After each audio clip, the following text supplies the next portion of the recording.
Olá, amigos, muito boa tarde. 1º de agosto, estamos iniciando aqui mais um 2018, ano da transformação, aqui pela sua Amazon Play TV Digital, Jornal do Comércio e Rádio Baré, Ondas Tropicais. Hoje, pela manhã, eu não pude apresentar o nosso jornal, bater papo com o nosso articulista e o meu amigo aqui, meu parceiro Fred Novaes, me representou muito bem, deu um show aqui e com certeza ele durante A audiência esses será 2 aumentou, meses, Oswaldo? com certeza, tá? Durante os próximos 2 meses aí a gente vai dividir essa bancada pela parte da manhã em função de compromissos aí profissionais que eu tive que assumir nesse período agora. Mas parabéns, Fred, e estamos juntos, né? Cada vez mais. E ele já está sentado aqui ao meu lado para nós hoje tocarmos esse programa 2018, ano da transformação. Por quê, Fred? Por que mudar? Porque mudar é preciso. É isso aí, né? E nós hoje recebemos aqui com muito prazer mais um pré-candidato voltado para a segurança pública, que é pré-candidato Selva, né? Pré-candidato a deputado federal pelo TRB, não é isso? Isso. É o nosso capitão Alberto Neto. Neto, né, Isso. que é o meu filho também, eu tenho o Oswaldo Neto, e que está aqui para conversar conosco. A gente vai discutir o problema da segurança pública no Brasil, notadamente aqui no Amazonas. Vocês que acompanharam aí os 3 últimos programas, nós tivemos aqui os delegados da Polícia Federal, que também estão se colocando aí com suas pré-candidaturas a serviço da segurança pública. Sim. Então é um assunto que hoje, principalmente aqui na capital do Amazonas, onde nós estamos vendo acontecer coisas aí que são lamentáveis, nós estamos vendo a degradação do ser humano de uma forma assim muito forte. O respeito à vida é uma coisa que ficou jogada ao léu e principalmente o problema dessa guerra de facções que tem a origem principalmente no tráfico de drogas, em função da nossa localização geográfica, pelo tamanho de nossas fronteiras, pela forma de escoamento que torna muito difícil uma fiscalização mais efetiva. Mas vamos ouvir aqui o nosso pré-candidato, capitão desde 2003, quando ele entrou, desde 2003 na polícia, Na não é polícia, isso? isso. Isso. Então, ele tem mais muita experiência e muito a nos dizer sobre essa atividade importante no convívio da sociedade. Obrigado, boa tarde por estar aqui conosco, capitão. Seja bem-vindo. Boa tarde, muito obrigado pelo espaço. Vai ser uma excelente oportunidade para a gente conversar com os nossos eleitores, nossos seguidores. Ainda não posso dizer que sou candidato, que sou pré-candidato ainda a deputado federal. E poderia começar dizendo o Nossos motivo. admiradores, Isso, vamos nossos substituir. admiradores, pode ser. Mas começar informando o motivo que eu sou pré-candidato. Sou pré-candidato por estar nas ruas da nossa cidade, por enfrentar o crime. Toda a minha carreira foi enfrentando o crime organizado, foi enfrentando o tráfico de drogas.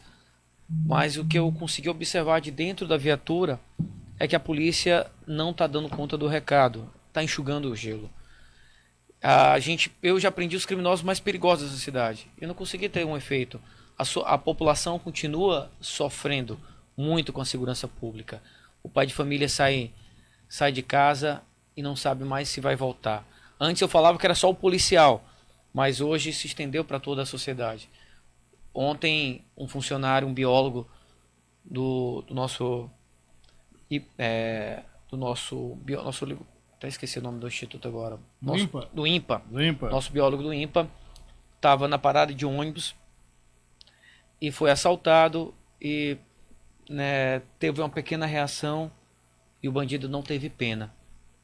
Matou o nosso biólogo, um pai de família, um trabalhador brasileiro que estava ajudando a construir o nosso estado. Que eu acredito muito que a biotecnologia pode ser a saída econômica, principalmente para o interior do nosso estado, que é abandonado. E esse pai de família morreu, deixando filhos, deixando esposa, deixando os amigos. E é isso que essas facções criminosas estão fazendo com a nossa sociedade. Estão coagindo, deixando cada vez mais a sociedade presa e a justiça está deixando cada vez mais os bandidos soltos. Fred Novaes. Eu não nem fiz a primeira pergunta, porque ele já entrou direto, né? Já. Eu pergunto Alguma por coisa, que o senhor quer ser candidato a deputado. O senhor já entrou e já ganhamos tempo, eu acho o pessoal porque, vai poder falar mais. Eu acho porque ele já assistiu os nossos programas anteriores, né? E já vim treinado, já veio preparado. Sabe que militar, né? Tem que ser preparado. Capitão, seja bem-vindo aqui ao nosso espaço. Hoje essa questão da segurança pública talvez seja a principal pauta que vai dominar certamente nos embates eleitorais. A população talvez seja aquela ponta do iceberg mais visível do problema social e que certamente o que mais afeta e que mais preocupa as famílias. Então certamente tudo que tem relação com esse tema mobiliza não apenas o eleitor, aquele eleitor que é o eleitor que a gente defende, aquele que tem um posicionamento político, que se manifesta, que busca conhecer as propostas, mas até mesmo a dona de casa, que não é muito afeita à política, aquele que não está muito querendo participar do processo, que não acredita muito nas mudanças. Quando se fala em segurança pública, todo mundo se levanta para ouvir. Então a pergunta que eu faço em cima disso é de que forma a sua participação como policial militar, na sua experiência, como o senhor falou, de tratar com a questão do crime organizado e a questão do tráfico de drogas, muitas vezes enxugando o gelo, muitas vezes fazendo um trabalho, enfim, que não consegue efetivamente dar cabo no cerne do problema. Demanda, né? De que forma essa experiência o senhor acredita que possa ser útil na sua empreitada na Câmara dos Deputados? Sim, para ajudar na sua resposta, nós temos aí, através do 984152544, é o WhatsApp que você pode formular perguntas ao capitão Alberto Neto, e também na nossa página Amazon Play TV Digital. E eu complemento aqui, o Marcos Silva diz que acho que nossa Polícia Militar deveria passar por uma reformulação, tanto de treinamento como de organização. Bem, vamos começar. Dois temas são temas distintos aí, mas que se complementam. Que se complementam, com certeza. Primeiro, tá na cara da sociedade amazonense, principalmente, que o grande problema do nosso estado na segurança pública, o principal e toma de conta em torno de 70% dos problemas, é o tráfico de drogas. As facções estão guerreando por domínio de território, por domínio da rota do tráfico. Nós fazemos fronteira com os maiores produtores de droga do mundo. E há uma guerra para dominar essa rota. E Manaus virou como se fosse a base deles. Então há uma guerra para dominar aqui Manaus. E a facção criminosa se dividiu e agora estão brigando entre si. E a sociedade está no meio disso. E muitas vezes a gente quer levar esse problema com a barriga. Que não, vamos prender um traficante aqui, ou aí no outro dia o cara está solto, ou a gente faz umas apreensões nos rios, mas a gente apreende 1 tonelada, passa 10. Então a gente está tentando levar esse problema com a barriga. E eu como policial sofro muito isso. Porque estou fazendo meu papel, estou arriscando a minha vida junto com minha tropa sai de casa, né, tentando fazer o seu papel, mas a gente todos os dias observa as facções criminosas do tráfico, do narcotráfico crescendo. No nosso presídio há um problema muito grave, não só aqui do Amazonas, mas do Brasil como todo. E no Amazonas não é diferente. Nosso coronel tem feito um excelente trabalho, só que ele está de mãos atadas. Porque precisa de mudar a política penitenciária nacional. Porque imagina, como é que o cara dentro de um presídio, sobre a tutela do Estado, ele consegue fazer ligações internacionais, ligar para continuar o comércio da droga, ele consegue mandar matar para tomar novas bocas de fumo, dentro do presídio ele consegue consumir droga e vender droga dentro do presídio, ele consegue fazer uma captação de recurso através de uma caixinha que é para alimentar as facções criminosas, o líder da facção, em torno de R$600 mil por mês. Dentro do presídio. Isso tudo dentro do presídio sob a tutela do Estado. Não dá para entender. Aí é o lance do enxugar gelo. A gente tá levando, a polícia militar, a polícia civil tá levando presos para dentro do presídio e está fortalecendo as facções criminosas, porque a gente está gerando mais soldados para as facções. Então, primeiro a gente tem que organizar esse sistema, que está errado. Então, tem que mudar a política penitenciária. O preso, ele tem que trabalhar. Hoje, um preso custa em torno de 5 mil reais por mês. 5 mil reais. Imagina, o teu salário, os impostos que nós pagamos, serve para custear o preso. Então, e cada preso custa 5 mil reais. Olha que absurdo. E um aluno custa 1.800 mais ou menos. Olha que absurdo. Olha que disparate. Olha o raciocínio brasileiro para a segurança pública. Então a gente tem que colocar o preso, e aí vem também no raciocínio da ressocialização, que esse preso vai voltar para a sociedade. Agora, se ele voltar sobre a tutela de uma facção criminosa, ele volta muito mais violento. Ele volta preparado para aumentar a força dele aqui no narcotráfico, nos assaltos. Ele já sai com uma missão, né? Ele já sai com a missão. Ele volta fortalecido para coagir nossa sociedade. E se não cumprir a missão, morre. Morre. Então, dentro do presídio, a gente tem que colocar o preso para trabalhar e gerar uma renda para que ele faça o custeio do próprio custo dele na cela. Que a sociedade, que não tem nada a ver com o que ele fez, pague por isso. E fora que o trabalho dignifica o homem. Então, o trabalho vai fazer com que ele tenha mais chance de voltar para a sociedade de maneira íntegra, de maneira realmente recuperada, e tirar o domínio das facções. Tem que colocar como é que um presídio não tem bloqueador de celular. Perfeito. Não dá para entender isso. Mas só para desdobrar a pergunta que eu fiz, mas de que forma a sua atuação na Câmara dos Deputados vai chegar? Então eu vou colocar, esse problema. Mudar, como eu tenho essa experiência, já fiz trabalhei na Rocan, já fiz diversas revistas em presídio, conheço a realidade do sistema prisional, quero mudar as políticas penitenciárias. A gente vai mudar a lei. O preso vai ter que trabalhar. Então já é uma das mudanças. Outro que a sociedade não aguenta mais é essa sensação de impunidade. Por exemplo, nós temos vários assaltos a coletivos. E a polícia, não é fácil, consegue prender alguns bandidos. E leva esse bandido até a justiça. E quando o juiz audiência chega, de custódia, no outro dia o cara está solto, é audiência de custódia. Tem que acabar. Não está dando certo? É assim. A transformação faz parte disso. A gente tem uma ideia, tem um projeto. Quando um projeto não dá certo, a gente tem que acabar com o projeto e construir um outro. Então a gente já está na cara que não está dando certo esse projeto. A audiência de custódia tem que acabar. A gente tem que botar o bandido realmente no lugar dele. Ele sentir a força do Estado, a força punitiva. Hoje, o bandido ri da justiça brasileira. Há uma sensação de impunidade tremenda. Então, quando você... Aí vai, olha o jovem, vê um amigo dele cometendo crime. Ele foi pego pela polícia e no outro dia está solto. Isso vai estimular mais ainda novas pessoas entrarem no mundo do crime. Agora, se o Estado é forte e realmente o bandido paga a pena, o efeito é muito mais poderoso. Com certeza. O Roberto Feitosa diz aí, capitão, e tem uma pergunta aqui de mais uma seguidora, a Júlia Beltrão. E como o senhor acha que isso vai mudar? Sim, então tem que mudar a política penitenciária, fim da audiência de custódia, e vamos lá, como é que eu vou acabar o enxugar gelo? Tem que se criar uma política internacional do combate ao narcotráfico. Porque imagina uma torneira que está aberta, que não é o Brasil que está produzindo essa droga toda. Quem está produzindo são os países vizinhos.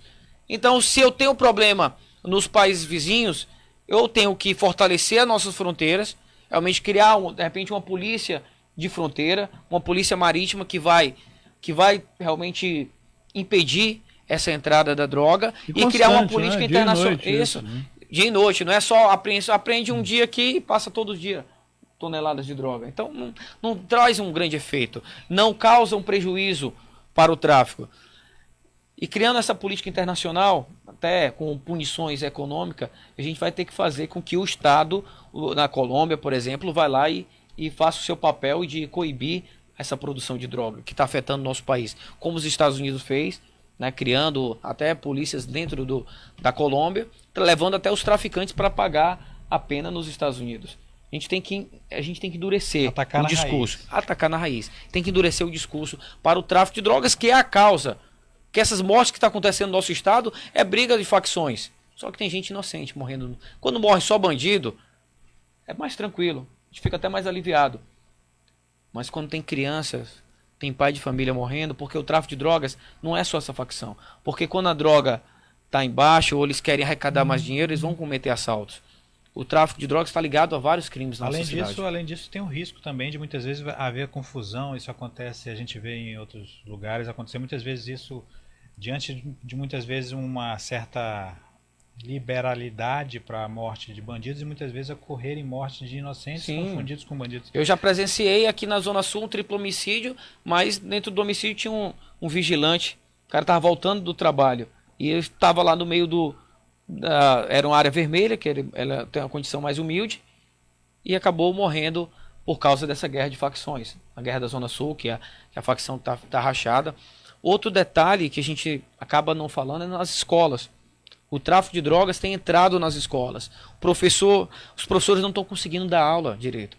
Tem crianças que estão agora exaltando traficantes, colocando tornozeleiras eletrônicas, aquela tornozeleira do semiaberto.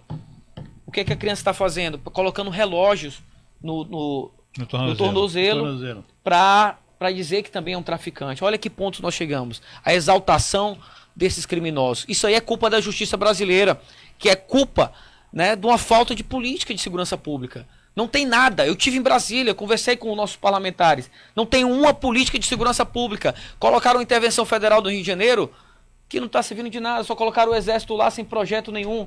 Algo politiqueiro. Não está conseguindo sem resolver projeto, o problema. sem projeto, sem planejamento. O senhor que é um especialista nessa área.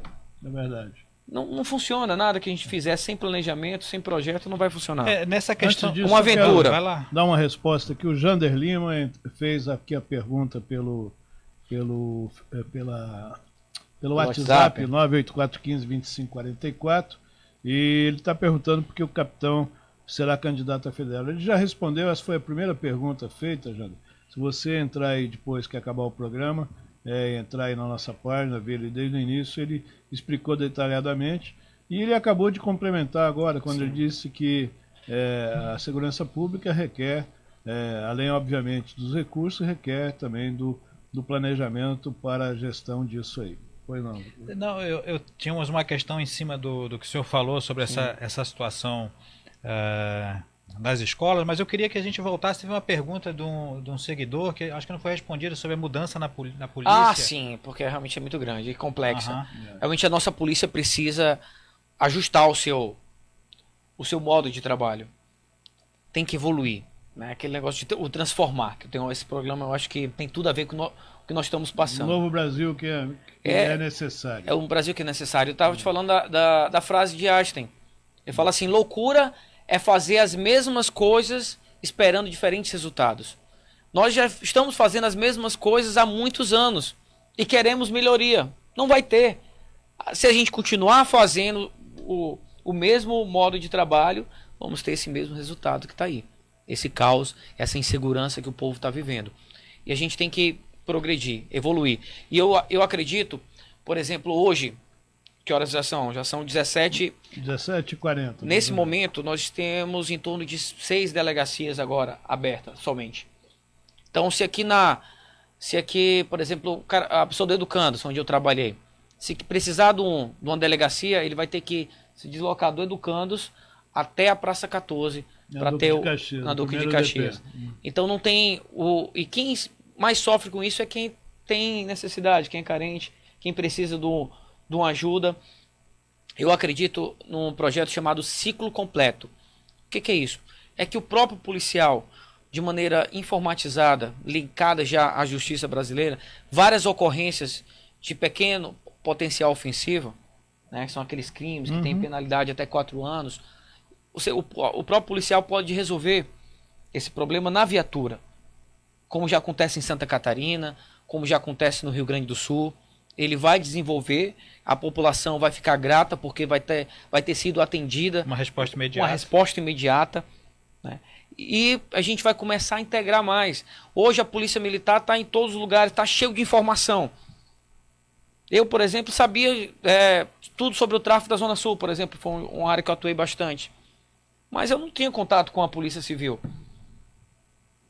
E a Polícia Civil, um efetivo pequeno, reduzido, e acabava tentando... Não tendo uma integração. Uma integração, e o trabalho tinha que ser recomeçado. Então a gente não consegue utilizar a nossa força, a integração, a gente fala muito disso, mas a gente não consegue efetivar. Então a gente tem que procurar uma polícia mais integrada, né? Porque as informações que os policiais militares têm, tem que ser repassado isso de maneira imediata para a Polícia Civil, tem que ser um trabalho mais alinhado, coisa que não tem, e quem ganha com isso é o crime. Eu gostaria de fazer mais uma pergunta aqui de telespectador. A Isabel está falando sobre as drogas que passam pelos nossos rios, Isabel de Souza Moraes. O senhor tem algum projeto para amenizar mais esse problema? Porque sabemos que pelos nossos rios que elas passam, o capitão já respondeu também essa pergunta. Sim, pode voltar se quiser. E ele tem justamente o fortalecimento do policiamento, e que tem que ser feito por todas as forças, até pelas Forças Armadas. O Exército já faz. Ele já faz, só que o que acontece? Mas não é o métier das Forças Armadas. Então tem que ser criado uma polícia, né, para a fronteira. Porque o que acontece? O policial vai lá em missão e depois vai embora, não dá uma continuidade no trabalho. E quem ganha com isso, com essa falta de planejamento, de projeto, é o crime, né? O narcotráfico fica muito feliz com isso, porque não tem uma continuidade no trabalho, e eles conseguem... É uma média mais ou menos essa. A gente aprende 1 tonelada, passa 9. Passa 9. O John Gomes pergunta, capitão, ele afirma que tem que acabar também com a saída temporária. Ele acha que isso aí faz aumentar o crime. Eu acho que é um percentual muito pequeno que isso representa, né? É um percentual pequeno, mas é a cara da justiça brasileira, de sempre suavizar a vida do bandido. Por exemplo, aqui no Amazonas, me posicionei muito contra isso, que nós temos no nosso Código Penal, que é a progressão da pena. Então tem um determinado momento que ele vai para o semiaberto. Então de dia ele vai trabalhar, vai seguir a vida dele, e à noite ele volta para cumprir a pena, porque ele causou um prejuízo para a sociedade. Ele tem que pagar por isso. Aí, só o que acontece? O semiaberto era, com erro de planejamento, era colado com o regime fechado. Então os presos do semiaberto voltavam para a cidade, roubava, traficava, trazia armas, drogas, para onde? Para o regime fechado. Jogar para o regime. Então, qual era a ideia? Criar um presídio semiaberto em outro lugar, ou fortalecer as muralhas, investir na segurança pública, mas não. Qual é a solução? Libera todo mundo e coloca uma tornozeleira eletrônica. Então a gente vê tornozeleira eletrônica para todos os lugares, né, até incentivando os nossos jovens, né, a entrarem no mundo do crime, mostrando essa impunidade que está nesse país. É aquele deixa como está, vai ver como é que fica, né? É uma coisa assim que não dá para entender a lógica. É cada vez mais deixar a vida do bandido melhor. A gente tem que mudar o recurso. A gente tem que deixar cada vez mais a vida do bandido pior. Isso aí, me perdoe, mas essa política de esquerda que foi construída há anos e anos na segurança pública causou um tremendo prejuízo para a sociedade. E o prejuízo a gente está pagando agora. São pais de família sendo assassinados, são crianças entrando no mundo do crime, é o professor não conseguindo dar aula, acabou o respeito. Então essa política tem que acabar. Bandido não é vítima da sociedade. Se ele cometeu um crime, ele tem que pagar caro pelo que ele cometeu, para servir de lição para outras pessoas.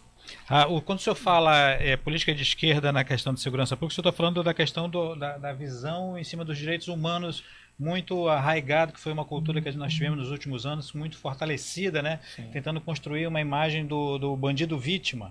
Perfeito, você resumiu tudo. A política de direitos humanos no Brasil, ela desvirtuou totalmente do papel que ela foi criada. Ela foi criada na época, no fim da Segunda Guerra Mundial, para defender realmente a dignidade, para nunca mais acontecer essas atrocidades que aconteceu durante a guerra e não acontecer em lugar nenhum. Então criou-se uma política de direitos humanos para defender realmente a nossa dignidade. Só que no Brasil ela foi desvirtuada com a esquerda. Eu só encontrei, na minha carreira policial, eu só encontrei direitos humanos dentro de presídio. Toda revista que eu vou lá, ou toda vez que eu ia trabalhar, só encontrava o órgão de direitos humanos, no caso o presidente aqui da OAB, só encontrava dentro do sistema prisional. E quando eu nossos policiais foram atingidos. Quando eu entrava no hospital e encontrava aquelas filas enormes, pessoas sendo atendidas e no meio do corredor, no chão, nunca vi um órgão de direitos humanos. Aquelas pessoas estavam sem dignidade e não vi ninguém. Mas dentro de presídio tem. Agora, não me pergunte por quê. Só que isso tem causado um prejuízo enorme. Tem que mudar, a gente tem que mudar isso. E o povo brasileiro já acordou e não aguenta mais. Não aguenta mais ser oprimido por essa bandidagem. O projeto de mudança é um clamor nacional, né? As pessoas em todos os estados da federação têm pedido, né, que se faça uma nova política dentro do quadro político, né, dentro da maneira de fazer política, para que projetos que vêm em benefício da população, projetos que tragam qualidade de vida, projetos que tragam bem-estar social, sejam aprovados de forma rápida, do que aqueles projetos que o parlamentar está olhando para o próprio umbigo e mais nada, ele não consegue jogar isso de uma forma mais... E é por causa disso que hoje nós temos um grande eleitor nesse país, que é o Seu Branco, que eu mais uma vez me dirijo a você, nosso seguidor, para que você espalhe, eu tenho certeza que é o pensamento do capitão também, para que você elimine isso, não deixe o branco votar, porque isso é prejudicial à sua saúde, ao seu bem-estar, ao país principalmente. Então, você tem que tirar essa ideia, porque quando você deixa de votar, o teu protesto ele é inócuo, ele não tem validade nenhuma, ele simplesmente vai te fazer muito mais mal do que fazer bem. E eu queria que o senhor abordasse esse assunto, capitão, porque é uma coisa que a gente está antevendo nas pesquisas, que talvez possa ocorrer isso no dia 7 de outubro. Perfeito. Acho que Martin Luther King, né, ele tem uma frase que eu acho que resume muito bem isso aí. Vou até parafrasear, deixar na nossa linguagem. É que o brasileiro, ele precisa, o povo de bem, ele precisa descruzar os braços e não deixar que o mal seria esses políticos que fizeram um trabalho ruim, não retornar. Quem fez um bom trabalho, permaneça. Mas quem fez um trabalho ruim tem que sair. Então, agora só vai sair se você, eleitor, né, descruzar os braços, ir lá, ver quem tem a melhor proposta e fazer o seu papel. Quando você vota em branco, você dá mais oportunidade para quem já está no poder, que tem a maior estrutura, que já tem uma estrutura de política muito grande. Agora, para quem quer começar, como por exemplo o meu caso, que estou entrando agora, como sou pré-candidato e estou pela primeira vez, vou precisar de você. Vou precisar de você que descruze os braços e queira a transformação do nosso país, que queira colocar o nosso país no rumo certo. Mas se você continuar com o braço cruzado, não for votar em branco, o resultado vai ser uma continuação do que está aí. Hospitais superlotados, uma educação de péssima qualidade, o tráfico de drogas tomando de conta do nosso estado, do nosso país. E a gente precisa de você para mudar isso, porque só o capitão nas ruas prendendo bandido não vai conseguir. Nós vamos para o nosso primeiro break, Bia. Por favor, aí muda aí. Agora eu gosto de me ver também. Você só quer deixar o capitão? Me mostra aí, Bibi. Eu e o Fred. O Fred fica no cantinho aqui também. Ela acha graça. Então a gente vai para o nosso primeiro intervalo, recebendo aqui hoje o pré-candidato a deputado federal pelo PRB, o capitão Alberto Neto, que está colocando toda a sua experiência adquirida desde 2003 na Polícia Militar do Estado do Amazonas, ele que é oriundo da nossa gloriosa Força Aérea Brasileira, prestou lá relevantes serviços aqui na Amazônia, principalmente lá na torre de controle, muita gente pensa que o tráfego aéreo no Amazonas é pequeno, mas muito pelo contrário, ele é muito grande e muito complicado, né? Então, isso também é uma experiência que o capitão traz dentro da sua carreira. Sim. Então eu volto daqui a pouco, continuando aqui com o nosso capitão Alberto Neto, que é um pré-candidato a deputado federal. Até já. Manaus tem a tradição de receber bem seus turistas, assim como o Da Vinci Hotel, com uma localização privilegiada a poucos metros do maior shopping da cidade e amplo espaço para eventos empresariais e social.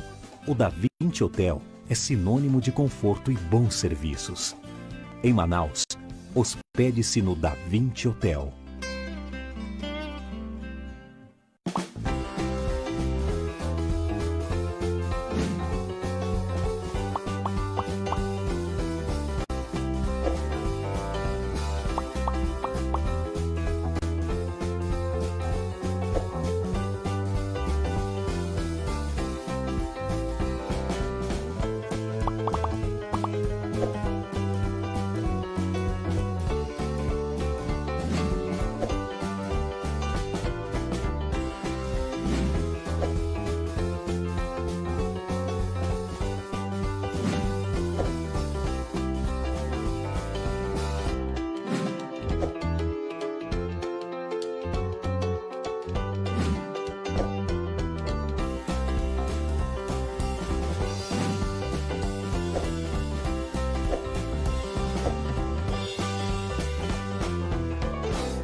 Na infância, aprendemos o que é certo e errado, que água e óleo não se misturam. Já adultos, temos a responsabilidade de cuidar do nosso país. Sabemos que pessoas de bem e corrupção não se misturam. A faxina na política começou. Já a grande mudança convoca para esta missão todos os brasileiros de bem, combativos e de coragem. O brasileiro tem sede de mudança. Volta aqui com o segundo bloco do nosso 2018, ano da transformação. Por quê, Dom Fred? Porque mudar é preciso? Mudar é preciso. O próprio capitão aqui na abertura, ele disse que quando você não muda, né, você não percebe o quanto você está parado, né, capitão? Quando o senhor lembrou aquela frase. E nós vamos agora para o segundo bloco e eu passo aí para o meu parceiro Fred Novaes fazer um questionamento aí ao nosso convidado. Capitão, o senhor falou no primeiro bloco sobre uma cena degradante nas escolas dos estudantes, crianças, adolescentes, enfim, até buscando como exemplo a questão da marginalidade, usar até tornozeleira, até brincando, como se isso fosse algo a você destacar como bom. Isso aí tem muito a ver com a degradação das famílias que a gente vem infelizmente assistindo, um choque de valores gigantesco que vem muito com aquilo que também foi falado aqui sobre essa política de esquerda de você distorcer determinados valores em prol de uma mudança de conceitos e buscando lançar à sociedade essas mudanças até de comportamento. Como é que o senhor analisa essa questão e como é que o senhor vê essa necessidade de você valorizar questões como a família? Nossa família é atacada todos os dias. É pela internet, é pela TV, é pelos jornais. E tentam sempre distorcer os valores. Os valores do respeito ao pai, né, o respeito à mãe, a dignidade de trabalhar. Tudo isso, às vezes não é de maneira explícita, mas sempre, às vezes é um programa, é uma malhação da vida, sempre tem aquele garoto, né, que é bonito, extrovertido, que não respeita o pai, que não respeita a mãe. Isso vem afetando anos e anos a família brasileira, coisa que não existia no passado. E a gente está pagando um preço muito caro por isso. E tudo acontece, toda a transformação, ela só vai acontecer se começar dentro de casa. É o filho tendo disciplina, obedecendo o pai, uns valores morais, né, sabendo que roubar é errado, né, pegar e devolver. E ele vai crescendo, tendo exemplo em casa, tendo obediência dentro de casa, e ele vai virar um bom profissional, vai virar um bom cidadão. Tudo começa dentro de casa. Se em casa a gente não conseguir né, passar esses valores para os nossos filhos, os bons valores, a moral e o bom costume, o que vai acontecer, o que está acontecendo. São jovens que estão sendo influenciados para o mundo do tráfico, por traficantes, e estão deixando de ser influenciados pelos seus pais. Hoje, um pai, né, se até bater no filho, se alguém denunciar, esse pai vai responder um processo. Então, eu não estou falando aqui dos extremos. Eu não estou falando daquela surra que deixa o menino com todo marcado. Mas eu digo do respeito à autoridade. Se perdeu isso, não tem mais respeito. E quando o pai tenta fazer alguma coisa, ainda é coagido por vizinhos, pela própria sociedade em si, né? E eu acho que a disciplina, ela precisa retomar para as nossas famílias. E isso tenho certeza que um filho disciplinado é um bom cidadão. É um cidadão que vai estar longe do mundo do crime. E isso, um parlamentar federal, ele tem uma importância muito grande, justamente em desenvolver projetos, né, que possam alavancar nos estados políticas de proteção a esses menores. E também, a gente escuta muito falar, capitão, tem professor que acha que hoje ele recebe nas escolas o aluno que lá da casa dele não traz nenhum valor, né? Porque os pais estão na ponta, o meio com certeza vai ficar perdido. Mas isso muitas vezes também é por conta do próprio governo acostumou, na verdade, que quis tomar essa responsabilidade muitas vezes dos pais, fazendo com que muitas vezes até fazendo essa transferência e jogando essa incumbência muitas vezes para os professores. Olha, essa equipe aqui é fera, né? Mas é isso mesmo. Tem um filósofo brasileiro que eu gosto muito, que é o Mário Sérgio Cortella. Uhum. E ele é fantástico. Né, ele é fantástico. Ele fala o seguinte: maldita a hora que chamaram professores de educadores. Então, isso foi toda uma política, e a esquerda teve um papel muito importante nisso, em transformar o professor em educador, transferindo a responsabilidade da família para a escola. Imagina, se é difícil criar 1, 2, 3 filhos, imagina um professor na sala de aula com 50 alunos, a sala toda lotada. Não tem como. Foi uma política totalmente equivocada de segurança pública, ou de educação, que a gente precisa retomar e colocar. O professor tem que ir para a sala de aula dar aula de matemática, de física, né? Educação moral e cívica. Educação moral e cívica, trazer os nossos valores. E não ficar educando quem tem que educar são os pais. Brilhante aí a colocação. São esses valores que eu quero carregar lá para Brasília, para criar projetos de educação nesse sentido, onde valorize a família e a proteção dos nossos professores. Fred de Novaes. Perfeito. O senhor está como pré-candidato ao PRB, uma disputa por um cargo na Câmara dos Deputados, deputado federal, uma disputa que é complicada, uma vez que a gente está lidando com um estado numa dimensão continental que é gigantesco geograficamente. Como é que o senhor está preparado para fazer essa disputa, chegar até o eleitor, principalmente no interior do estado? Eu consegui uma coisa que foi uma missão, né? De tentar aproximar a polícia militar da nossa sociedade. E eu utilizei isso através das mídias sociais, do Facebook, do Instagram, e a gente começou a abrir as portas dos quartéis e trazer a sociedade para mostrar a realidade da polícia militar. E eu consegui fazer isso mostrando através das operações, junto o dia a dia dos meus policiais. E hoje a gente está com um alcance gigantesco através das mídias sociais. Eu tenho uma página no Facebook que tem mais de 500 mil de seguidores. Eu consigo alcançar numa semana milhões de pessoas no discurso, mostrando o trabalho da polícia, o trabalho da segurança pública, né? A minha visão nesse conceito de segurança, as minhas ideias que eu tenho para o nosso estado. E a gente tem conseguido, hoje, o Facebook é a principal ferramenta de comunicação. Inclusive, nós estamos aqui, ao vivo, pelo Facebook. E eu tenho uma página que tem mais de 500 mil de seguidores. E coisa orgânica, nunca paguei nenhum seguidor. Foi essa empatia que foi criando, né, dessa aproximação da polícia com a sociedade, que eu acredito muito nesse binômio. Da polícia, mudar o conceito. A polícia não está para reprimir a sociedade, ela está para defender.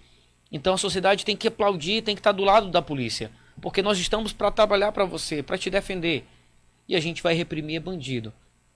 Bandido que não pode gostar da polícia e não cidadão de bem.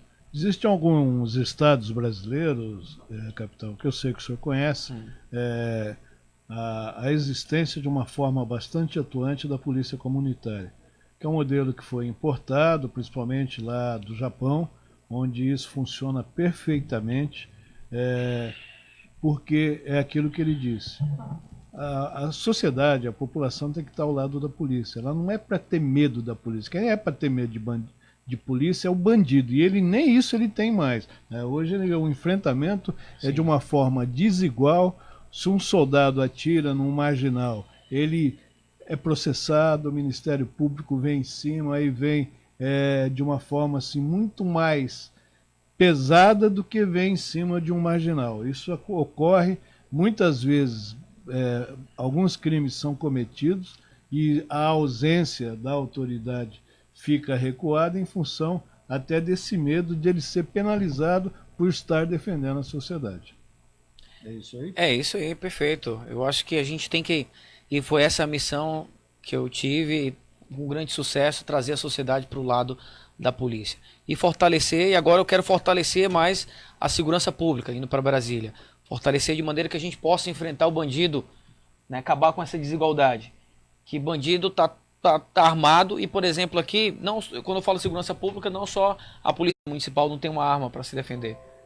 O bandido está armado e o guarda municipal está desarmado.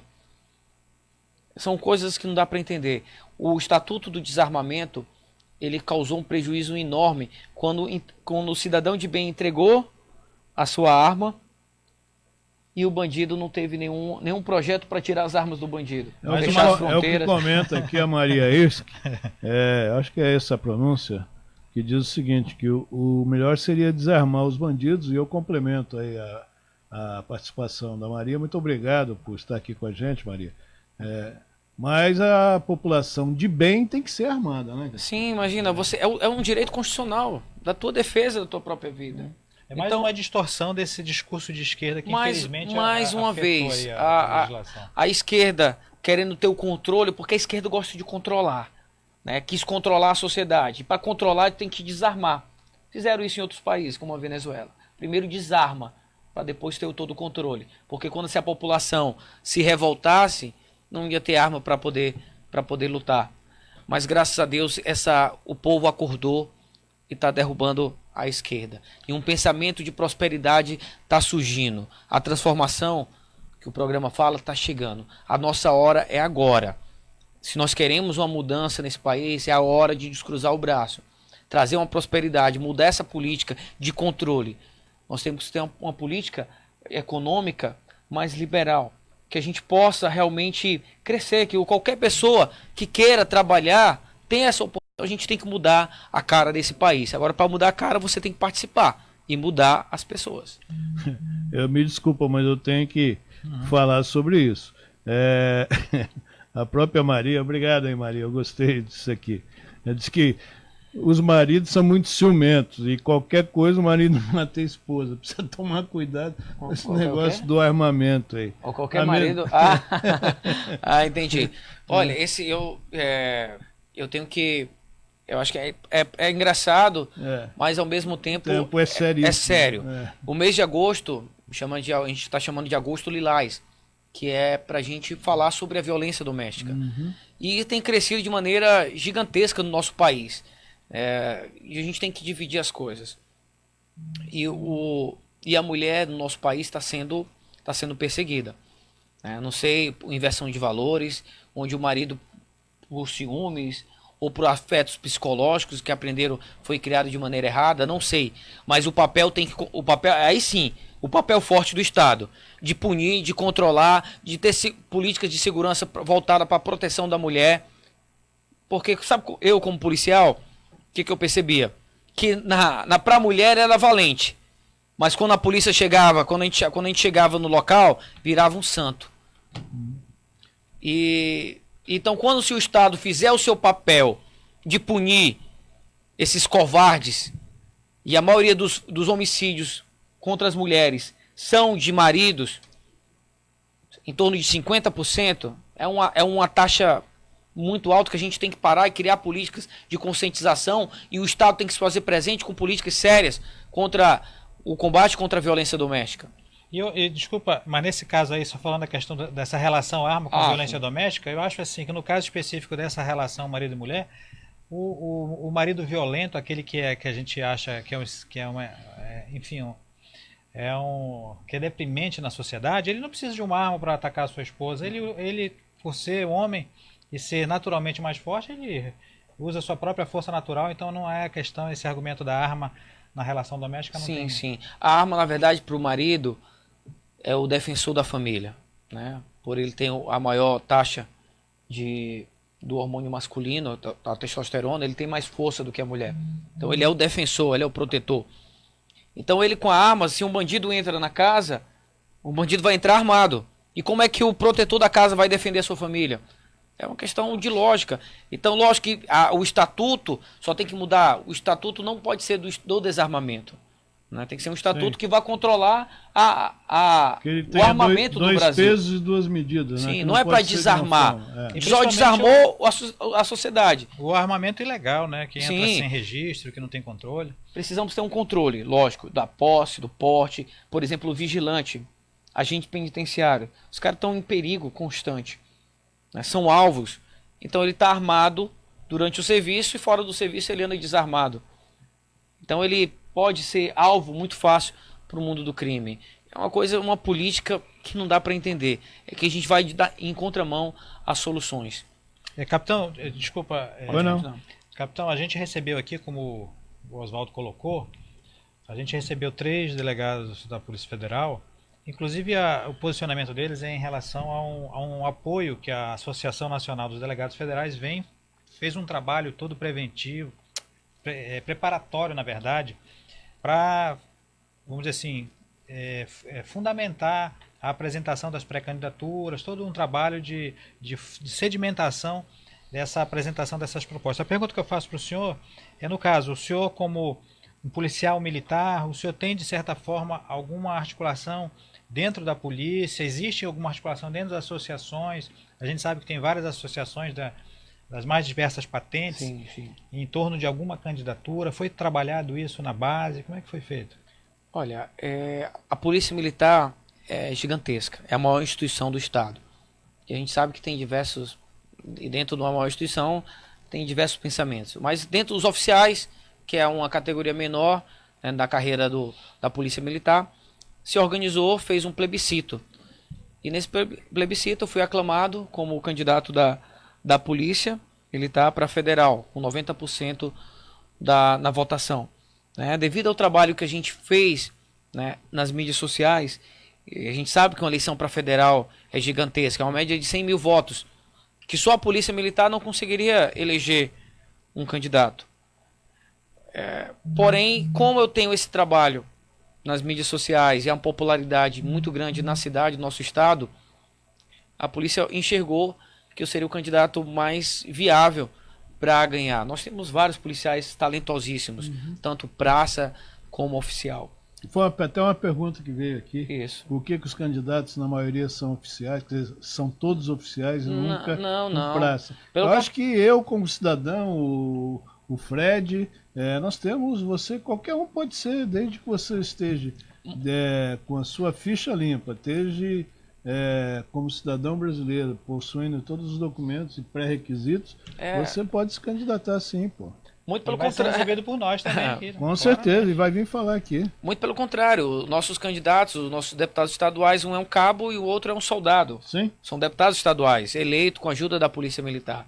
Então, na verdade, é a primeira vez que está vindo um oficial para tentar um cargo, que pode ter chance de ganhar um cargo para federal, na história da Polícia Militar.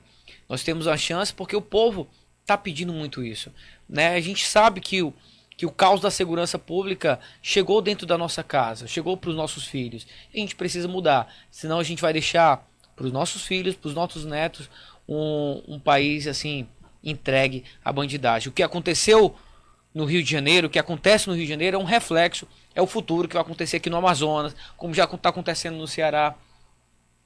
Ou a gente muda... Espírito Santo recentemente. Espírito Santo, né? Ou a gente muda, ou a gente transforma, ou a gente aceita o nosso futuro. E o Rio de Janeiro está aí, a prova disso.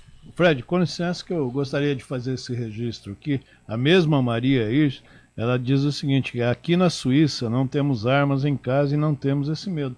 Que bom, nós estamos sendo vistos lá do outro lado. Suíça, na Suíça. Muito tá obrigado, estourado o programa, Maria. hein? Tá você estourado. está onde, Maria? Eu gostaria que você até escrevesse aqui. Você está em Zurique, qual é a cidade que você vive aí na Suíça? Okay? Obrigado pela audiência. E você, num país totalmente, numa cultura, né? Sim. Ela pode dormir de janela aberta que não vai ter problema lá. E nós, sim. Nem e nós, né? e eu ia falar, e nessa época podia-se comprar arma. Comprava arma até na Mesbla nessa época. E nunca teve nenhum problema de mal. Se isso é determinante. Comprar arma ou deixar de comprar arma não muda nada a segurança pública. É só um direito que quem queira comprar tenha para se defender. Depende do local que você mora. E sobre a economia, lógico, a economia da Suíça, a qualidade de vida da Suíça é totalmente diferente do Brasil. E isso influencia muito na segurança pública. Eu comandei a área do Viver Melhor e eu consegui presenciar isso de perto. O jovem, o Brasil hoje tem mais de 13 milhões de desempregados. O jovem sai de casa. Estimativas oficiais, que se imagina que seja até mais. Até mais. A 13, eu acho que no ano passado já passou de 14, a última que eu vi. A oficial está acima de 13. O que acontece? Lá no Viver Melhor, olha o que eu presenciei. Que o jovem sai de casa e olha para os pais. Os pais estão desempregados, passando necessidade. Geladeira vazia quando tem. Geladeira vazia. Aí chega um traficante lá no Viver Melhor, lá com esse jovem que está indo para a escola. Ele chega para esse traficante e oferece para ele. Tá aqui, ó, eu te dou 100 trouxinhas, no final do dia eu vou te dar 100 reais. Aí ele olha para trás e vê o pai passando necessidade, toda a família sofrendo. Esse jovem tem ou não tem uma facilidade, não estou dizendo que é determinante, mas ele tem uma facilidade de entrar para o mundo do crime. E a gente tem que acabar isso. A gente precisa voltar, o nosso Estado precisa voltar a crescer. Os nossos jovens precisam ter oportunidade de trabalho. E a gente observa que teve o Amazonas deu apesar de acumular, teve um aumento agora na arrecadação, mas a oportunidade de emprego não teve. A gente precisa mudar isso. Nós temos um modelo Zona Franca, que é uma coisa que a gente debate muito aqui, capitão, que ele já é existente, né, desde quando ele foi criado em 1967, né, pela lei governo militar que criou e colocou lá as condições. Isso obviamente atraiu todo esse parque.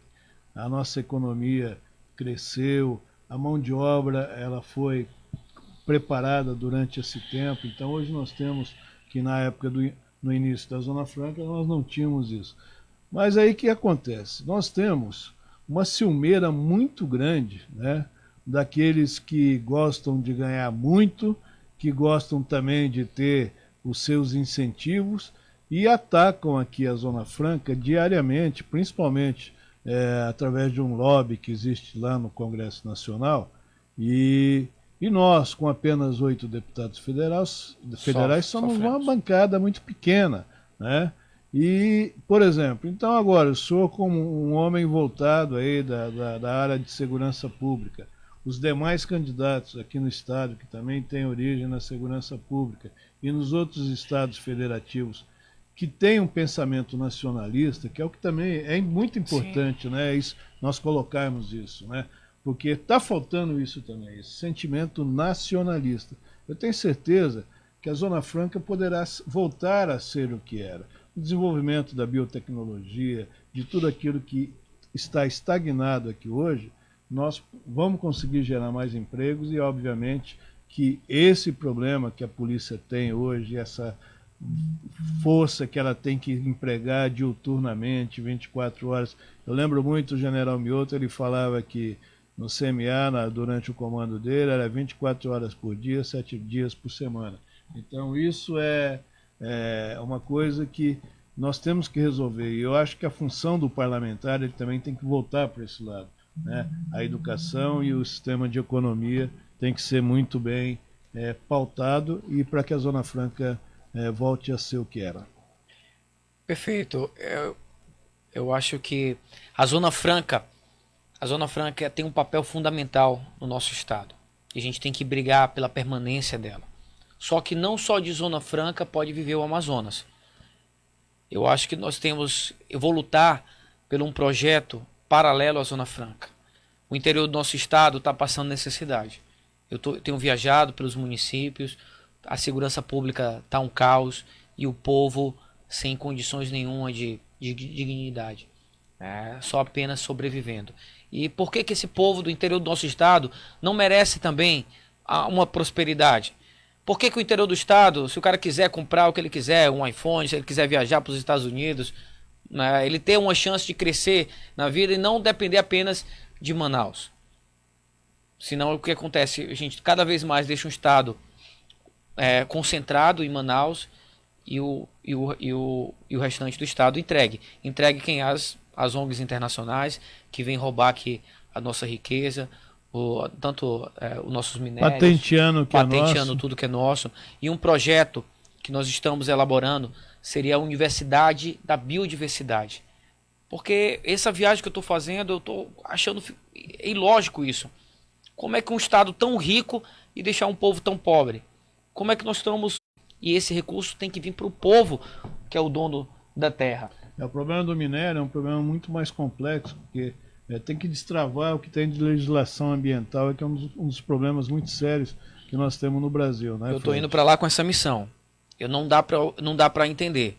Dá para utilizar e a gente vê isso muito bem lá na Nicarágua, uma utilização de uma política sustentável, que é você dividir a terra em várias partes. Então uma parte dá para explorar, outra parte você preserva. E assim você faz esse ciclo e faz com que o povo tenha oportunidade. Não dá para dar mais valor a uma árvore do que o ser humano. Eu acho que a gente tem que mudar esse pensamento. Dá para preservar, mas dá também para utilizar bem, de maneira sustentável, trazendo riqueza para o povo que está lá.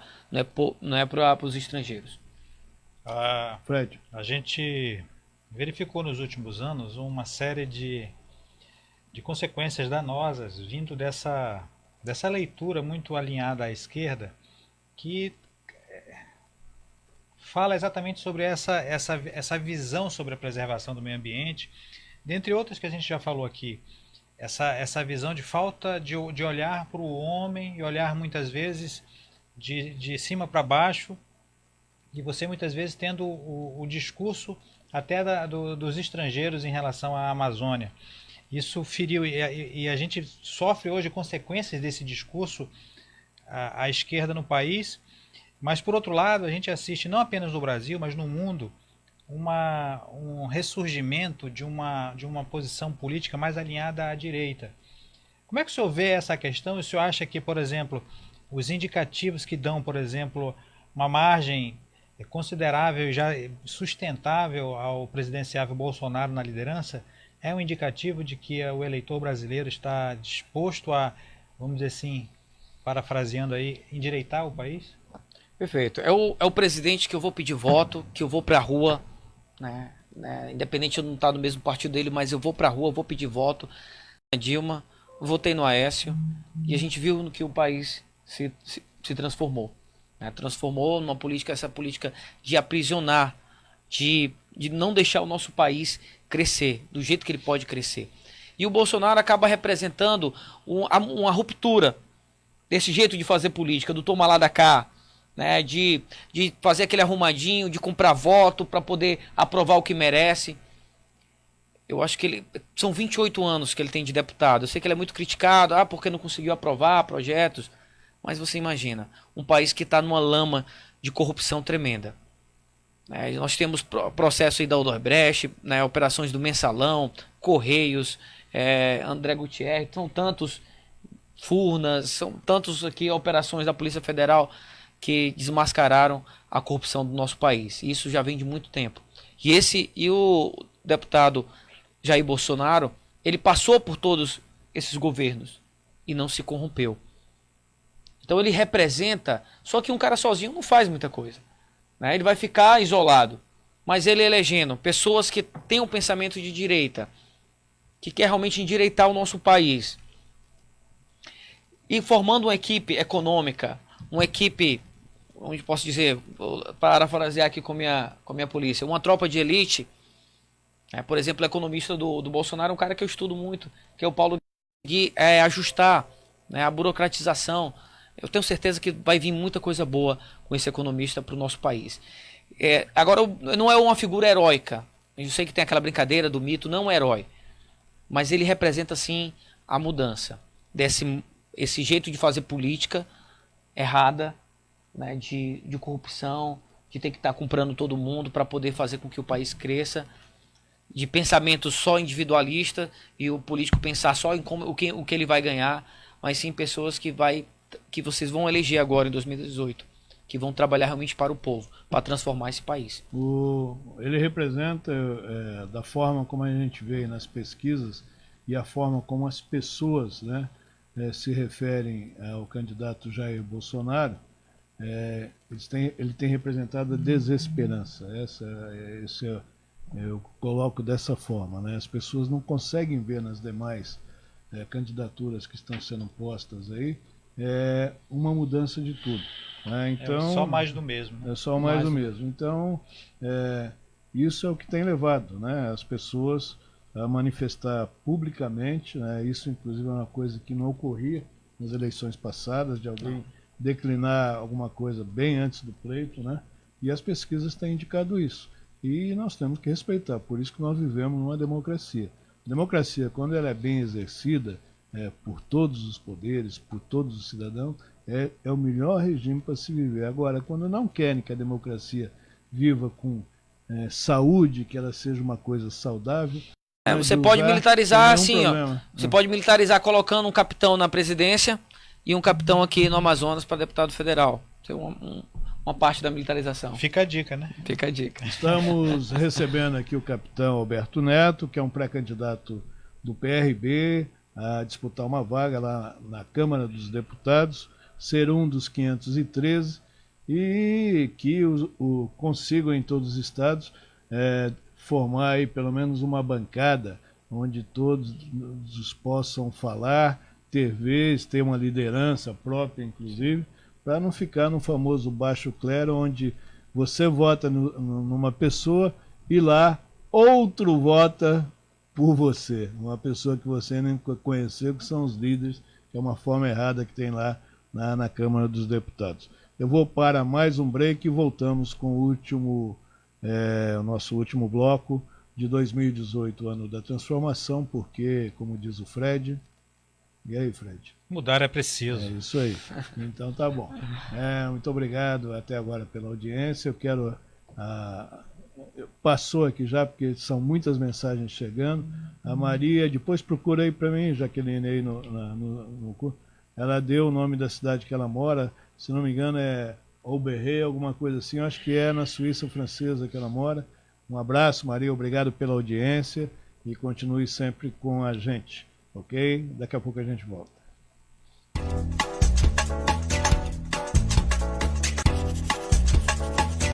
Fotografar um ou vários boletins de urna às 5 da tarde no dia das eleições. Boletim de urna, ou simplesmente BU, é uma espécie de extrato. Um papelzinho como este aqui, com os totais de votos para cada candidato. Os mesários imprimem o BU e colam na porta da sessão eleitoral a partir das 5 da tarde. Você fotografa o BU da sua ou de várias sessões eleitorais com o aplicativo Você Fiscal para Android. Você também pode enviar fotos tiradas com seu celular e máquina fotográfica pelo site www.vocefiscal.org. O Você Fiscal vai reunir a maior quantidade possível de fotos e comparar com os dados publicados pelo TSE. Para saber direitinho como fotografar, clique aqui no link na descrição do vídeo que tem uma explicação bem detalhada. Mas espera! Você sabe por que estamos fazendo essa fiscalização? Meu nome é Diego Aranha, eu sou professor e pesquisador da Unicamp em Segurança Digital e Votação Eletrônica. Em 2012, eu era professor da Universidade de Brasília e participei de testes públicos de segurança da urna eletrônica organizados pelo TSE. A equipe que eu coordenei encontrou a primeira vulnerabilidade na urna em poucos minutos de investigação, mostrando que ela não é tão segura assim. Pois é, os programas que examinamos possuíam vulnerabilidades que não garantiam o sigilo do voto e abriam a possibilidade de manipulação dos resultados. O pior é que o TSE não realizou o teste de segurança este ano, então nem sabemos se os problemas foram resolvidos ou não. Nosso desejo maior é que o sistema fosse livremente auditável pela sociedade, com código aberto e com registro físico do voto verificável por você, eleitor, sem risco para o sigilo e permitindo auditoria e recontagem. Mas como hoje, nem os programas nem os resultados são diretamente auditáveis pela sociedade, decidimos, pelo menos, fiscalizar o que acontece com o nosso voto depois da votação. Com o apoio de mais de 1.000 pessoas que fizeram doações pelo Catarse, conseguimos financiar o aplicativo Você Fiscal. Todas as fotos que nós vamos tirar dos boletins de urna no dia da eleição vão chegar para a equipe do Você Fiscal, que irá processá-las e compará-las com o resultado publicado pelo TSE. Se um BU impresso estiver diferente do eletrônico, conseguimos detectar erro ou fraude na transmissão dos resultados. E com muita gente usando, a gente consegue calcular um resultado independente, que pode identificar distorções no resultado oficial. Vamos também dar uma lição de transparência. Todos os dados serão públicos, todo o código será aberto para que você possa verificar nossa fiscalização. Então, é como eu disse, o seu celular vai ser um instrumento para tornar as eleições mais transparentes. Espalhe essa ideia. Foto do BU às 5 da tarde.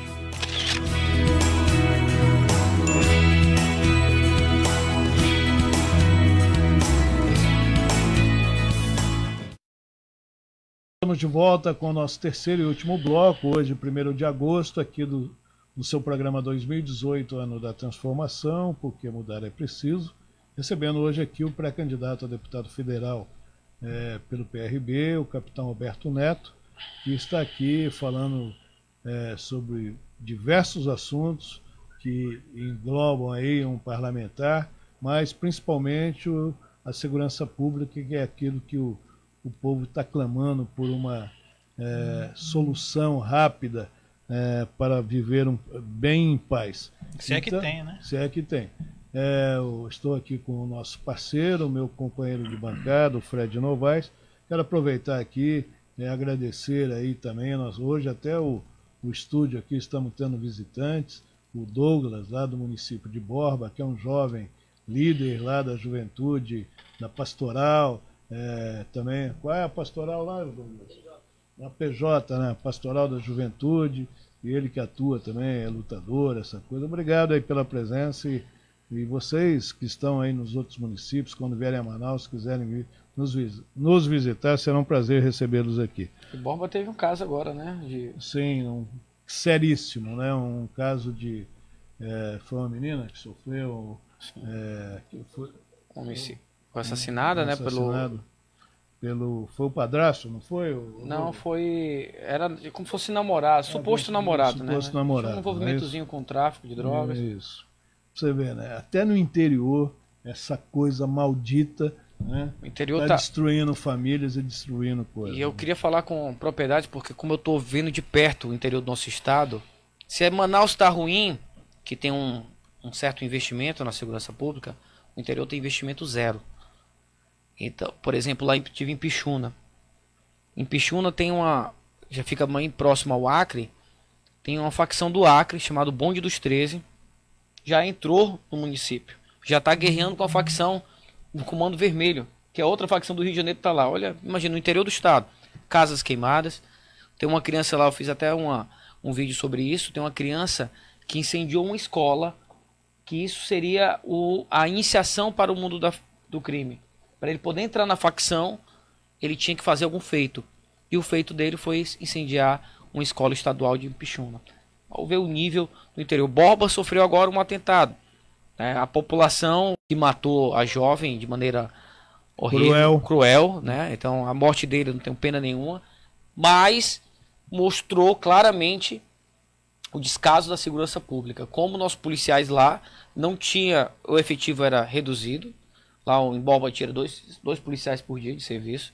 Não tem equipamento para poder controlar uma turba. Então o policial fica desassistido. Não poderia fazer nada. Tanto é que os policiais lá tentaram ainda fazer o seu papel, mas foram agredidos. E se ele tentasse mais, poderia ter acontecido uma tragédia maior ainda. Vamos lá, Dom Fred. Capitão, a minha pergunta é bem em cima desse estado de degradação da sociedade. A gente assiste aí bandidos alçados à condição de estrelas. E quando o senhor disse no primeiro bloco que hoje o bandido ri da justiça brasileira, que é uma situação triste, e a minha pergunta em cima disso é: o que precisamos fazer para que o bandido pare de rir da justiça, não só da justiça, mas da sociedade brasileira, de todos nós que alçamos a nossa voz contra esse estado que o país está? O nosso Código Penal é de 1942 e criou-se uma doutrina do direito penal brasileiro chamado direito penal mínimo. Com a Constituição, a nossa Constituição Cidadã 88, isso foi mais reforçado ainda, em suavizar cada vez mais a pena do bandido. Em vez de a gente organizar o sistema, não, a gente libera, tenta amenizar, suavizar a vida do bandido, como se criasse um conceito que o bandido é uma vítima desse sistema, é uma vítima da desigualdade social. Com esse pensamento do direito penal mínimo, causou-se políticas que a audiência de custódia libera em torno de 50% a 60%. Não querendo cortar, mas já cortando, acabou de chegar aqui Abner Andrade. Audiência de custódia é uma piada com a cara da polícia e a cara do cidadão. Para ter ideia, quando o preso chega lá na frente do juiz, o juiz pergunta, a primeira pergunta do juiz ao preso é se o policial agrediu, se ele foi torturado. E o preso, doido para ir embora, o que é que ele vai dizer? Não, foi torturado. Aí o juiz já remete o processo para a corregedoria. Olha que nível que o policial brasileiro está trabalhando. Não é fácil ser polícia nesse país. Tem ideia? Não se confia mais no bandido do que no policial. Se confia mais no bandido do que o policial. Essa política de esquerda que vem transformando isso. E a gente tem que mudar. Então, nós aumentamos a bancada da segurança pública agora em 2019. Tenho certeza que nós vamos reformular esse Código Penal. Nós vamos endurecer a legislação. A progressão de pena é uma coisa... Eu acho que o Brasil é um dos poucos países que aplica isso, né? É uma coisa assim que... Sabe quem escolhe para derrubar quem está à frente, o diretor, que coloca um discurso mais duro? Eles já fazem rebeliões para poder tirar o diretor. Então a polícia fica sem uma retaguarda. Sem uma retaguarda jurídica, sem uma retaguarda no executivo, para poder fazer o seu papel. Então precisa endurecer o discurso do crime organizado.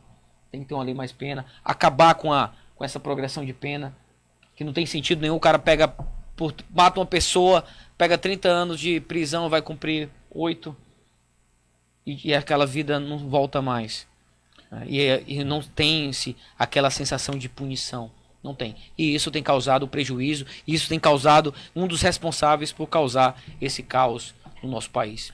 Fred, você permitiria que eu fizesse a última pergunta? Claro. Aqui nós estamos chegando quase ao final do programa, mas uma coisa que veio na minha cabeça dentro do que o capitão falou agora. Aqui um abraço para o Tiago Mestrinho, que mandou aqui: com certeza a nossa polícia só enxuga gelo e a nossa justiça é complicada. Esse é o posicionamento na maioria daqueles que, quando a gente faz programas aqui voltados para a segurança pública, é o posicionamento assim muito amplo da sociedade aqui presente no nosso estado tem sobre a questão justamente da relação polícia, bandido e justiça.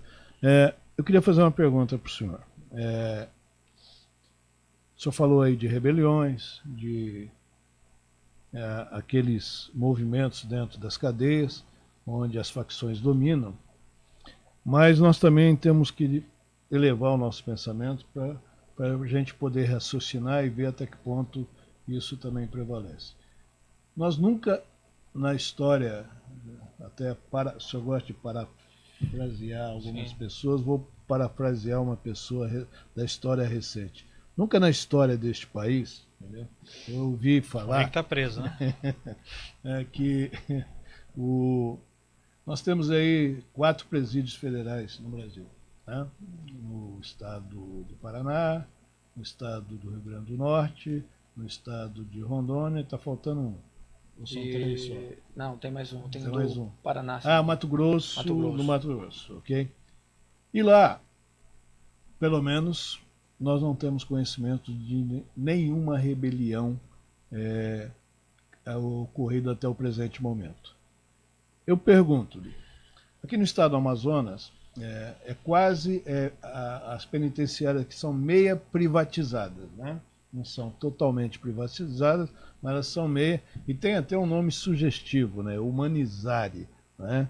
Que é a empresa que executa esse trabalho nos presídios aqui do estado do Amazonas. Ela humanizou tanto que o ano passado nós tivemos aquele genocídio lá, que foi uma coisa que... Pergunto, o senhor não acha que também a gestão é fundamental para não permitir que nos presídios ocorra esse tipo de domínio constante das facções? Com certeza, eu acho que tudo se passa pela gestão.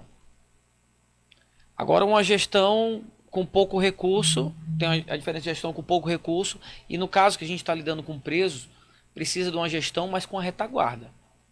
Porque senão o comandante lá, né, responsável pelo presídio, não vai conseguir desenvolver um bom trabalho.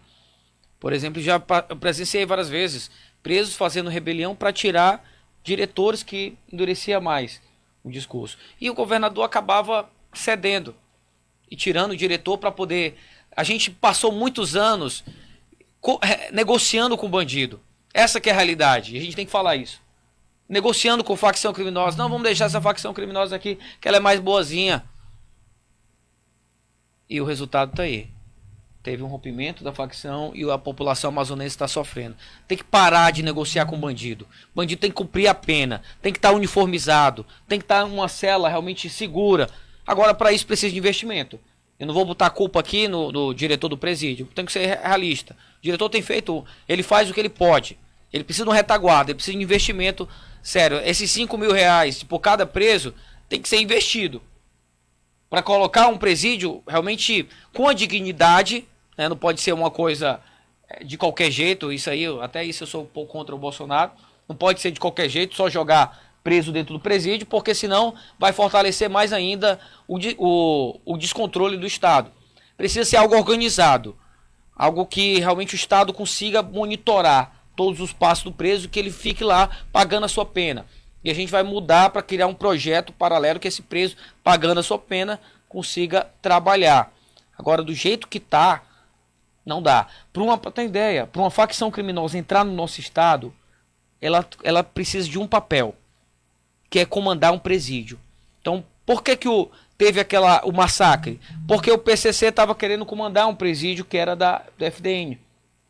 E se ele comandasse o presídio, ele ia se fortalecer dentro do crime.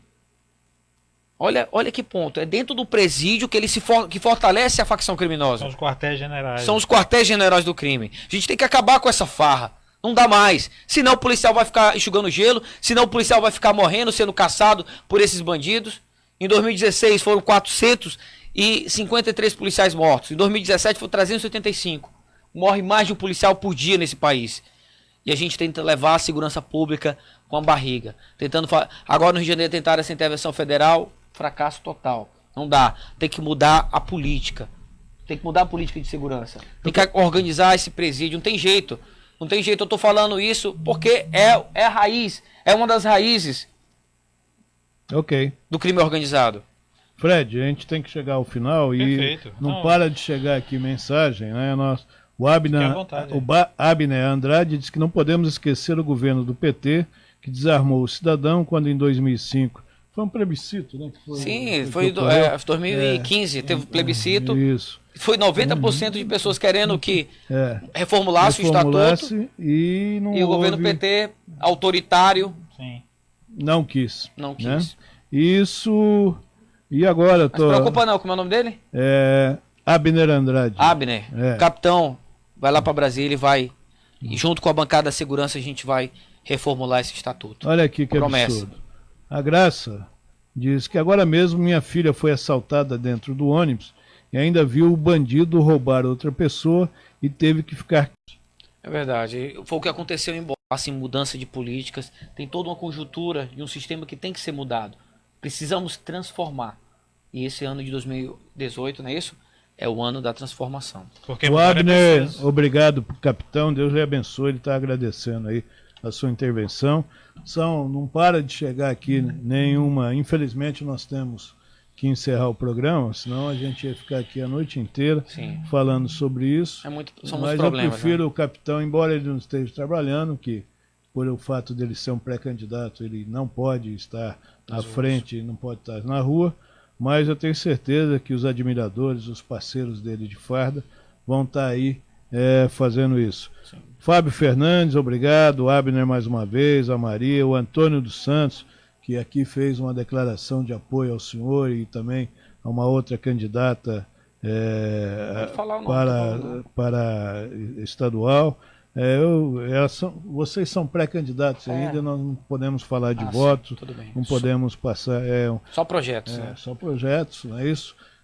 Hoje o senhor, como policial, nos protege, mas eu estou aqui lhe protegendo juridicamente para que o senhor não infrinja em nada que a lei eleitoral fala. Fred, seus momentos finais. Olha, eu agradeço ao capitão Alberto aí pela oportunidade de contribuir com esse nosso desafio, que é um grande desafio que nós temos pela frente aqui nesse programa, de apresentar ao eleitor, aquele eleitor que certamente é mais politizado, que assiste o nosso programa, sabe que aqui a gente oferece um debate apartidário, em que a gente busca discutir propostas para auxiliar o eleitor que certamente ainda tem muitas dúvidas na cabeça, até porque não foram lançadas todas as candidaturas, as peças todas não estão ainda no tabuleiro. Mas certamente essa oportunidade que é dada através desse canal, dessa parceria entre o Amazon Play e o Jornal do Comércio, auxilia e certamente nós aqui estamos exercendo a nossa função como cidadãos e também como pessoas responsáveis e que estão dispostas a contribuir para que esse processo eleitoral seja o mais cheio de informação possível para o eleitor saber se posicionar. E por isso, te agradecendo pela tua presença. Capitão, os momentos finais são seus, tema livre, se dirige aí aos nossos seguidores e vê aquilo que o seu coração sente. Quero agradecer primeiro o convite, de estar tendo essa oportunidade desse papo inteligente, muito agradável, de mostrar para a população os problemas que nós estamos sofrendo, não só na segurança, mas na economia, na educação. Eu queria falar para você, que está me ouvindo, que você pergunte para o seu avô, pergunte para o seu pai, que nós já vivemos um tempo melhor. E que é possível, sim, viver em paz, viver seguro, ter dignidade. Você pode sonhar junto comigo. Tem uma música do Raul Seixas que fala o seguinte: quem sonha, um sonho que se sonha só é apenas um sonho, mas um sonho que se sonha junto, ele vira realidade. Então vamos sonhar novamente por um país melhor, um país que tenha segurança, que você possa andar pelas ruas, que você possa ir trabalhar, que você possa crescer, que você possa criar seus filhos de maneira digna, que você possa deixar seu filho pegar um ônibus e ir para a aula.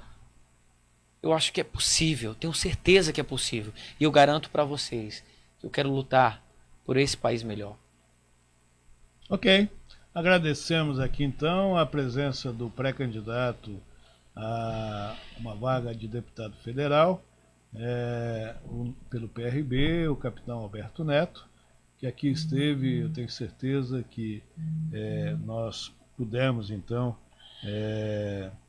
mostrar um pouco mais quem eu não conhecia, né? E esse, como disse o Fred, esse é o nosso papel, para que no próximo dia 7 de outubro, quando você vai escolher um novo presidente da República, um novo governador para o seu estado, 2 senadores, aqui para o Amazonas 8 novos deputados federais e 24 deputados estaduais, você use a arma que você está autorizado a usar, que é o seu título de eleitor, para que de uma forma com bastante orientação na sua cabeça, com bastante pensamento. Hoje você tem as mídias sociais que você pode pesquisar a vida das pessoas, dos parlamentares, e ver aquele que realmente traga coisas boas para o nosso querido estado do Amazonas. Eu quero agradecer mais uma vez a sua audiência, a sua participação aqui na Amazon Play TV Digital, Jornal do Comércio e Rádio Baré Ondas Tropicais. E nós estaremos de volta na próxima sexta-feira com mais um entrevistado que já está até confirmado, né, Jaqueline? É o pré-candidato a deputado federal, que é o Marcelo Ramos, que é pelo PR. Então ele vem aqui explicar por que ele quer ser deputado federal na bancada da Câmara Municipal, da Câmara dos Deputados lá em Brasília. Ok? É isso aí, Fred? Então, é isso aí. E como eu disse, nosso programa, o Plantão JC Amazon Play, pela parte da manhã, eu vou dar uma revezada com meu parceiro Fred aqui, em função de compromissos profissionais que eu tive que assumir recentemente, e que vai durar um tempinho aí, acho que até final de mês de outubro nós vamos estar fazendo esse revezamento. Obrigado, Fred, por você me ajudar nessa empreitada aí. E amanhã, quem é a convidada? Quem é o articulista amanhã, dona Jaqueline? É a dona Cristina? É a Cristina. A Cristina Monte. Pois é, a Cristina, que ela fala sempre sobre... Ela fala sobre carreira, fala sobre jornalismo também, que ela é jornalista, ela também está se preparando para ser coach, e teremos dela uma coluna sobre negócios e business, né? É isso aí. Então a nossa Cristina, que é uma das articulistas aqui do JC, vai estar amanhã aqui. Eu ainda vou ver com o Fred aqui se eu posso vir amanhã, se eu tiver condição. Senão o Fred vai fazer muito bem as principais notícias da edição de amanhã do Jornal do Comércio. São 114 anos de excelentes serviços prestados à sociedade amazonense. Eu sempre digo, se você quer saber tudo sobre economia, aqui no estado, no Brasil e no mundo, sobre negócios, sobre carreiras, sobre aquilo que você como cidadão é obrigado a saber, você empresário principalmente, como anda a nossa economia, não tem receita melhor. O que eu receito para você é o Jornal do Comércio. Basta você, no 21015500, esse é o telefone que nossos consultores vão lhe atender muito bem, e dar a opção para que você torne-se um parceiro assinante do Jornal do Comércio, tanto na edição impressa, e se você preferir uma edição digital, nós também temos essa condição para você vir somar conosco aqui e ser uma pessoa muito bem informada. Obrigado e até sexta, se Deus quiser. Até mais.